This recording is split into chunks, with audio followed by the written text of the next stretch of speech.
აფხაზეთის ავტონომიური რესპუბლიკის უმაღლესი საბჭოს პლენარულ სხდომაზე ინტერპელაციის წესით იუსტიციისა და სამოქალაქო ინტეგრაციის საკითხებში აფხაზეთის მინისტრს გიორგი გაბედავას მოусმინეს. გიორგი გაბედავამ ვრცლად ისაუბრა სახალხო დიპლომატიის პროცესის შემდეგი განვითარებისა და მისი ეფექტიანობის ამაღლების თვალსაზრისით მინისტრის აპარატის მიერ განხორციელებულ საქმიანობაზე. დევნილი მოსახლეობის სამართლებრივი განათლების მიღების კუთხით გადადგმულ ნაბიჯებზე. სხდომის მსვლელობისას შეკითხვები დასვეს და საკუთარი მოსაზრებები გამოთქვეს უმაღლესი საბჭოს დეპუტატებმა.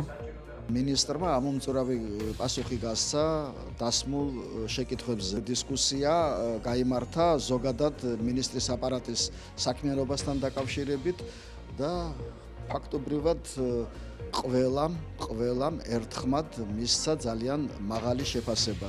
იყო რეკომენდაციები გარკვეული, ეს ახლა ბუნებრივია თავისთავად.